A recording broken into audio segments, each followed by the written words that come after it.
Welcome to online classes. Student, यदि आप मेरे वीडियोस देख रहे हैं तो प्लीज़ लाइक करिए, शेयर करिए, सब्सक्राइब कर दीजिए इमीडिएटली। और आप अपडेट्स चाहते हैं तो बेल आइकन दबाइए। स्टूडेंट, आज हम बात करेंगे एक्सरसाइज 4.3 की, और इसके कॉन्सेप्ट हैं वो अभी देख रहे हैं। उसके बाद एक्सरसाइज 4.4 भी करेंगे। पहले एक्सरसाइज जो है 4.3 कॉन्सेप्ट देखते हैं क्या है। पहला है हमारे पास area of triangle. Student, if triangle A B C is a triangle whose vertices जो है आर ए बी सी हमको दिए हुए हों और हमको एरिया निकालना हो ट्रायंगल का, तो हम 10th क्लास में इस तरह से जो है एरिया निकालते थे ट्रायंगल का, 3 वर्टिसेज के कोऑर्डिनेट होने पर। लेकिन हम जो है ट्रायंगल के एरिया के लिए एक नया फॉर्मूला सीखेंगे और वो है डिटरमिनेंट का यूज करना है इसमें। तो डिटरमिनेंट का यूज करके भी हम ट्रायंगल का एरिया निकाल सकते हैं, और उसके लिए फॉर्मूला है, आप ये यूज करेंगे, area of triangle half into x1 y1 x2 y2 x3 y। इस तरह से यहाँ पर 3 वर्टिक्स के आप जो है कोऑर्डिनेट डाल देंगे और जो थर्ड कॉलम है उसमें 1 1 लिख देंगे। उसके बाद आपको क्या करना है, इनको एक्सपेंड करना है, जैसे कि इसका रूल होता है एक्सपेंड करने का। डिटरमिनेंट को एक्सपेंड करके फिर इसकी वैल्यू निकाल लेंगे, वो आपका आंसर कहलाएगा। दूसरी बात नोट करने वाली है, if the area is given we take both positive and negative sign. मान लीजिए आपसे एरिया निकलवाता नहीं है, वो बोलता है एरिया इतना है, ठीक है, और यहाँ पर कोई जो आपकी टर्म है वो हिडन कर देता है। सपोज x2 आपका क्या है, k है, तो x2 को यदि k कर देता है और यहाँ पर आपको एरिया दे देता है, तो उस एरिया के साथ जैसे मान लीजिए मेरे पास 10 है तो मैं प्लस माइनस 10 लिखूंगा यहाँ पर, equal to half x1 y1 की वैल्यू 2 3, यहाँ मैं लिखूंगा k5, सपोज 5 है तो k5, और यहाँ पर 7 8 और ये 1 1। तो ये सारा जो न्यूमेरिकल वैल्यू और k आएगा और ये नंबर आएगा, तो k की आपकी आंसर आ जाएगी, ठीक है। अगला है as area is positive quantity so we take only absolute value of determinant. मान लीजिए आपको के जो है वर्टिसेज दे रखे हैं तीनों, ठीक है, और आपसे एरिया निकलवाया जैसे मैंने यहाँ पर लिखा हुआ है, तो उस केस में आप केवल न्यूमेरिकल वैल्यू लेंगे, यानी कि एब्सोल्यूट वैल्यू लेंगे, ठीक है, क्योंकि एरिया कभी नेगेटिव जो है नहीं होता है, तो इसलिए आपको केवल न्यूमेरिकल वैल्यू लेनी है। देखते हैं अब इसके क्वेश्चन और करते हैं एक्सरसाइज के। इस कॉन्सेप्ट पर बेस्ड क्वेश्चन है, उनको करने से आपको बिल्कुल क्लियर हो जाएगा कॉन्सेप्ट। देखिए ये क्वेश्चन नंबर 1 है, उसका थर्ड पार्ट मैंने किया है, बाकी पार्ट आप करेंगे सेम मेथड से। मान लीजिए 3 वर्टिसेज एक ट्रायंगल के ये दे रखे हैं और मैंने पी क्यू आर 3 वो मान लिए हैं vertices. Area of triangle P Q R half formula लगाएंगे x1 y1 x2 y2 x3 y3 और ये 1 1 लिख दिया। हमने इसको अब एक्सपेंड किया है अलोंग रो r1 के अलोंग, तो हाफ इंटू -2, आपको पता है अपने मन से लगाते हैं माइनस, तो ये प्लस हो जाएगा, ठीक है, क्योंकि ये ओड वाला जो है पावर आती है इस पर। फिर उसके बाद 1 लगाएंगे और ये इस तरह से ये 1 के साथ ये आपकी कॉलम खत्म, ये रो खत्म, ये डिटरमिनेंट आएगा। इसमें 8 3 24 हो जाएंगे माइनस के, और ये प्लस के हो जाएंगे। इस तरह से आप पहले कर चुके हैं एक्सरसाइज 4.2 में और 1 में हम देख चुके हैं। तो इसकी जो डिटरमिनेंट आ रही है, यानी कि जो इसका एरिया आ रहा है वो -15 आ रहा है, जैसे मैंने अभी ऊपर बताया था। अब एरिया -15 आ रहा है, लेकिन हम क्या लेंगे, एब्सोल्यूट वैल्यू लेंगे। तो neglecting negative sign, area equal to 15 square unit, ये आंसर हो गया आपका। उसके बाद देखिए दूसरा क्वेश्चन और है, जिसमें आपको दे रखा है कि जो वर्टिसेज है ट्रायंगल के ये 3 है, ये पॉइंट्स है ट्रायंगल के, हमें ये प्रूव करना है कि तीनों पॉइंट्स कोलिनियर हैं, ठीक है, यानी कि एरिया ऑफ ट्रायंगल फिर 0 होगा यदि 3 वर्टिसेज ट्रायंगल के जो हैं लेकिन वो कोलिनियर हैं, ठीक है, तो एरिया क्या बनाएंगे, 0 बनाएंगे। अब area of triangle A B C क्या होगा, इक्वल्स टू हाफ, और वही तीनों कोऑर्डिनेट हम ये डाल देंगे, देखते हैं 0 आता है कि नहीं। तो आपको स्टूडेंट ये देखना है कि ये वर्टिसेज डाल के ए और बी प्लस सी और बी इंटू सी प्लस ए ये डालना है, और फिर आपका आंसर 0 आ जाए। आपको ये देखना है 0 आता है कि नहीं, और 0 आ जाए तो बोलेंगे ये तीनों पॉइंट कोलिनियर है, हैंस प्रूव हो जाएगा, और नहीं आए तो फिर ये नहीं होगा, तब आपने क्वेश्चन गलत किया है, क्योंकि उसने प्रूव लिखा है। ये बात प्रूव करनी है तो गारंटी 0 आएगा, ठीक है, ध्यान रखें। नहीं आ रहा है तो आपसे कहीं मिस्टेक हुई है। अब हम करेंगे क्वेश्चन नंबर 3। इसमें आपको गिवन है area of triangle 4 unit square है। अभी मैंने आपको पीछे बताया था कॉन्सेप्ट में जो है, अगर एरिया दे रखा हो तो प्लस माइनस साइन यूज करते हैं, तो इसके साथ हम प्लस माइनस साइन यूज करेंगे। और यहाँ पर आपका देखिए जो कोऑर्डिनेट है थर्ड वर्टिसेज का, उसमें एक जो है आपकी कोऑर्डिनेट को मिसिंग कर रखा है, यहाँ के लिखा हुआ है, और ये मैंने प्लस माइनस साइन लगा दिया है। और आपका इस तरह जब एक्सपेंड करेंगे इसको अलोंग जो है C1 कॉलम के अलोंग, तो मैंने क्यों किया है C1 के अलोंग ये मैं पहले बता चुका हूँ। जिस कॉलम में रो में ज़्यादा जीरो हो उसके अलोंग करना इजी रहता है, इसलिए हमने यहाँ C1 के अलोंग इसको एक्सपेंड करेंगे। तो मेरे पास बेसिक कैलकुलेशन ये आप जानते ही हैं, करने के बाद आ रहा है ये 4 माइनस के, इस पोर्शन से 4 माइनस के आ रहा है, और यहाँ इक्वल टू +4 ले रहा हूँ मैं पहले, और तब मेरे पास 8 आंसर आता है, -4 लेता हूँ तो 0 आता है। इस तरह से आपके ये आंसर आएंगे के। आगे चलते हैं। क्वेश्चन नंबर जो 4 है उसमें देखिए आप जो P है वो क्या है, एक पॉइंट है on line joining this and that, ये हमने लेट किया है। ये उन्होंने बोला है कि एक लाइन है जो A और B पॉइंट को ज्वाइन करती है, उसकी इक्वेशन निकालो। तो इसकी इक्वेशन निकालने के लिए क्या किया हमने, एक पॉइंट और ले लिया इस पर AB लाइन पर। अब जब पॉइंट तीनों एक ही लाइन पे है तो पॉइंट कोलिनियर होंगे, मैंने ये लिखा है now 3 points are on the same line, तो वो कोलिनियर होंगे, तो देयरफॉर एरिया ऑफ ट्रायंगल क्या होगा, 0 होगा। तो ये हम जो है कॉन्सेप्ट यहाँ पर यूज करेंगे। तो एरिया ऑफ ट्रायंगल निकाल सकते हैं हम, 3 पॉइंट्स के कोऑर्डिनेट्स हैं जो हमने डाल दिए हैं, इक्वल टू 0 लिख दिया है क्योंकि एक ही लाइन पे है। अब हमारे पास जो है इसको डिटरमिनेंट को यूज करेंगे, तो इसमें दिख रहा है आपको x और y है, तो ये जो रिलेशन आने वाला है वो x y और नंबर में आएगा, और x y और नंबर और में जो रिलेशन आता है विद इक्वलिटी का साइन के साथ, उससे हम इक्वेशन कहते हैं, सिंपल। तो ये इक्वेशन आ जाएगी आपकी। तो इक्वेशन आ रही है मेरे पास, बेसिक कैलकुलेशन हमने किया है आगे, तो 2x minus y equal to 0 आ रही है। तो ये इक्वेशन आ गई, और अगर ये भी नंबर होता तो हमारे पास वैल्यू आ जाती। चलिए अब क्वेश्चन नंबर 5 है, उसको ध्यान रखिए। क्वेश्चन नंबर 3 की इंटरलेक्ट करेंगे, सेम उसी तरीके से ये होगा। आगे देखिए स्टूडेंट, जो है 4.3 बहुत छोटी एक्सरसाइज थी, 4.4 भी बहुत छोटी एक्सरसाइज है। आप इसमें भी देखिए आराम से जो है समझ सकते हैं, बहुत ईजी तरीके से यहाँ एक्सप्लेन कर दिया है मैंने। इसके कॉन्सेप्ट देखते हैं। पहला जो कॉन्सेप्ट है 4.4 वो है माइनर। माइनर स्टूडेंट कोई नई चीज़ नहीं है, कंफ्यूज नहीं हो, नाम नया है, चीज़ जो है पुरानी है। डिटरमिनेंट जो होता है उसका नाम माइनर होता है। यदि मेरे पास जो है कोई डिटरमिनेंट दे रखा है, उसकी जो मैं वैल्यू निकालता हूँ, या मैट्रिक्स कह दो उसकी वैल्यू निकालता हूँ, जिसे हम डिटरमिनेंट कहते हैं, वो माइनर कहलाता है।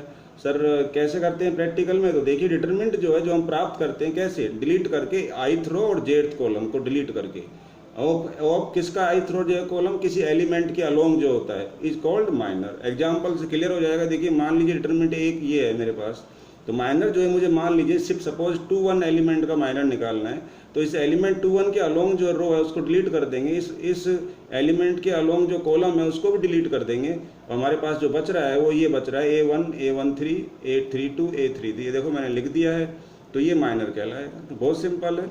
ऐसे ही हम पहले भी करते थे 4.2 में और 4.1 में भी हमने ये किया है। जब किसी एलिमेंट का डिटरमिनेंट निकालना हो तो उसके अलोंग की रो और उसके अलोंग के कॉलम हमको डिलीट करने होते हैं, और फिर हम क्या करते हैं, बाकी जो वैल्यू होती है वो डिटरमिनेंट निकाल देती है। तो ये आपको यूज़ करना है, वही क्रॉस वाला यूज है। इसको इससे मल्टीप्लाई करेंगे, माइनस ये कर देंगे, ठीक है। अब बात ये है कि मान लीजिए इसका ऑर्डर ही 2/2 हो, तो ऑर्डर टोटली 2/2 है, तो मान लीजिए मुझे इसका डिटरमिनेंट निकालना है A11 का, तो मैं इसके अलोंग जो है कॉलम ये डिलीट कर दूंगा, ये जो है इसके अलोंग रो है ये डिलीट कर दूंगा, ठीक है। अगर मुझे A21 के अलोंग निकालना है तो ये कॉलम डिलीट, ये रो डिलीट, तो A12 जो होगा आंसर बचेगा। ये मान लीजिए सपोज 7 है, तो डिटरमिनेंट कितना आएगा, 7 आएगा। तो ये देखिए मैंने लिखा है ऑर्डर माइनर ऑफ 2 1 का जो माइनर है A21 का माइनर जो होता है return as M21 equal to A12 कहलाएगा, ये वाला हो जाएगा। अगर ये 7 है तो ये 7 आ जाएगा, मैंने बोला अभी आपको। आगे चलते हैं, एक नया है टर्म। तो डिटरमिनेंट क्या होता है, किसी एलिमेंट के अलोंग जो है हमें जो वैल्यू मिलती है रो और कॉलम को डिलीट करने के बाद, उसे हम डिटरमिनेंट कहते हैं या माइनर कह देते हैं, ठीक है। तो माइनर जो है डिटरमिनेंट का ही दूसरा नाम है। नेक्स्ट है कोफैक्टर। क्या है, कोफैक्टर ऑफ एनी एलिमेंट। किसी एलिमेंट का कोफैक्टर भी हो सकता है, जैसे किसी एलिमेंट का माइनर होता है। किसी एलिमेंट का माइनर तो डिटरमिनेंट होती है, ठीक है।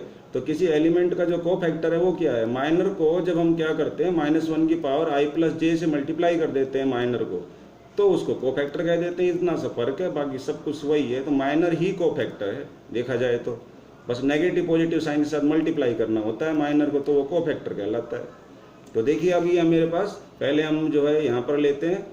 तो देखिए ये डिटरमिनेंट है, कोफैक्टर निकालना है मुझे, मान लीजिए 1 का, ये 1 है, इसका कोफैक्टर निकालना है। तो इसके अलोंग जो है रो खत्म हो जाएगी, और इसके अलोंग जो ये कॉलम है ये फिनिश हो जाएगा। तो मेरे पास बचेंगे 6 2 और 8 9, ये बच रहे हैं। ये देखिए मैंने लिख दिए हैं। अब हमने ये बोला है कि जो माइनर को मल्टीप्लाई करते हैं किससे, नेगेटिव या पॉजिटिव नंबर से, उसको कहते हैं हम कोफैक्टर। तो माइनर तो ये रहा, अब इसको नेगेटिव पॉजिटिव से मल्टीप्लाई करना है, तो इसकी जो लोकेशन है ना उसकी पावर आपको लगानी है -1 पे। तो 1 की लोकेशन क्या है, हम देख रहे हैं 1 की लोकेशन जो है 2 2 है, सेकंड रो है और सेकंड कॉलम है ये।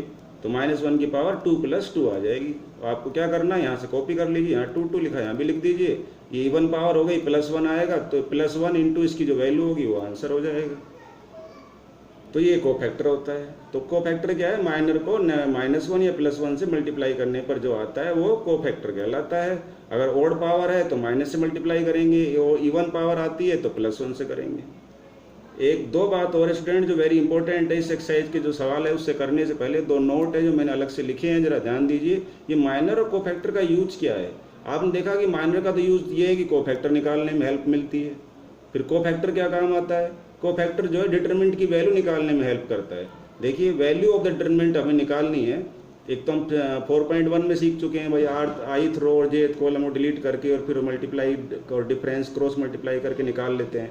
दूसरा क्या है, ये तरीका और है, वैल्यू डिटरमिनेंट जो होती है जिसे हम डेल कह देते हैं, इक्वल टू किसके होती है, sum of product of elements of any row और कॉलम। किसी भी रो के जो एलिमेंट्स होते हैं उनको क्या करते हैं, हम प्रोडक्ट करते हैं, मल्टीप्लाई करते हैं, किससे, विद देयर कोरस्पॉन्डिंग कोफैक्टर से।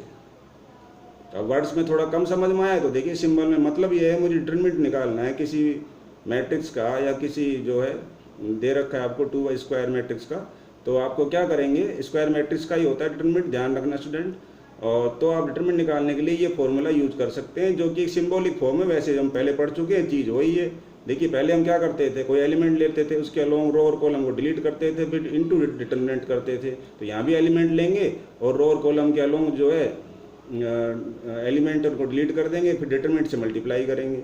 तो डिटरमिनेंट से मल्टीप्लाई करने के बाद साथ साथ में हम माइनस प्लस भी देखते थे वहाँ पर, तो माइनस प्लस भी देखते हैं, इसलिए इसके यहाँ पर हम कोफैक्टर से मल्टीप्लाई करेंगे। तो आपको क्या करना है, एलिमेंट को कोफैक्टर से मल्टीप्लाई करना है, उसके कॉरस्पॉन्डिंग कोफैक्टर से। अब यहाँ 2 है तो कोफैक्टर पे भी 2 आएगा।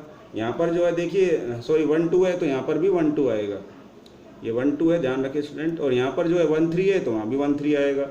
तो इस तरह से कॉरस्पॉन्डिंग जो है आपके पास एलिमेंट और कोफैक्टर के प्रोडक्ट का जो एडिशन होता है वो डिटरमिनेंट की हमें वैल्यू दे देता है।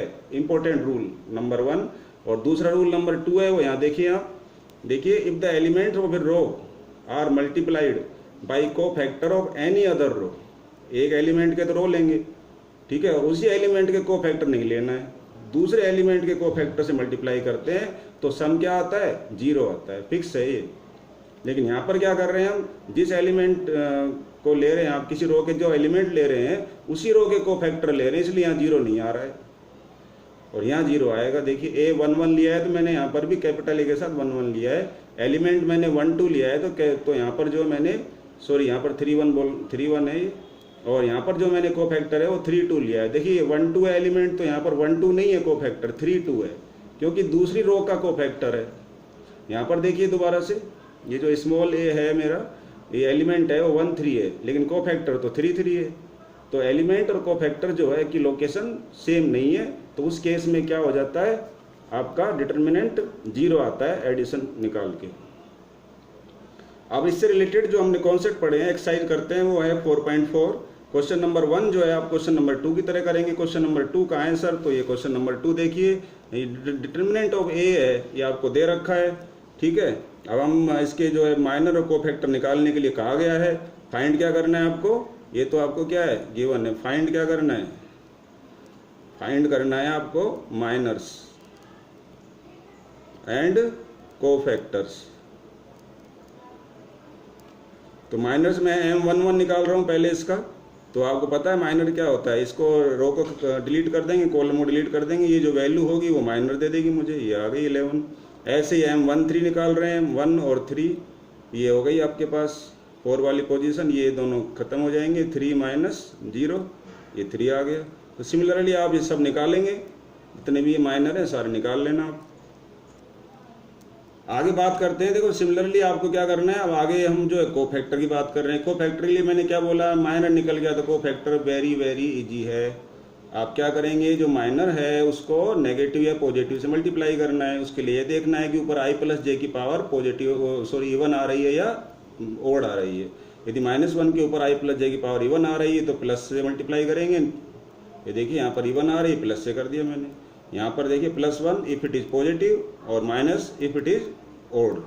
तो देखिए यहाँ पर A12 है, मैं दूसरा कोफैक्टर निकाल रहा हूँ, तो -1 की पावर यहाँ ओड आ रही है, तो माइनस से मल्टीप्लाई करूँगा, माइनस आ जाएगा।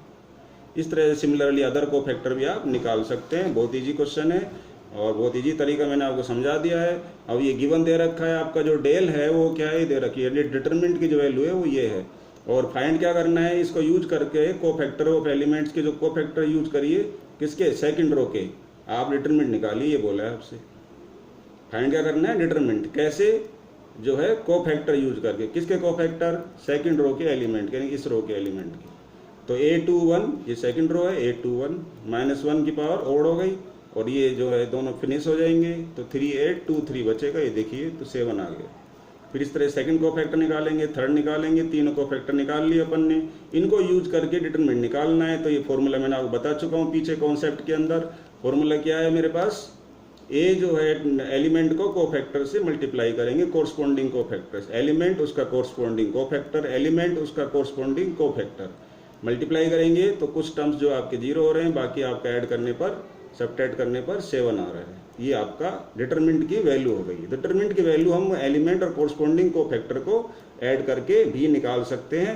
यही चीज़ हमने पहले वहाँ बिना सिंबॉलिक फॉर्म में की थी, वहाँ भी हम ऐसे ही करते थे। स्टूडेंट ध्यान करो, देखिए यहाँ पर जैसे 2 लिखा है, यहाँ पर 2 है तो हम 2 लेते थे, ठीक है, और उसके बाद ये डिलीट करते थे और ये डिलीट करते थे।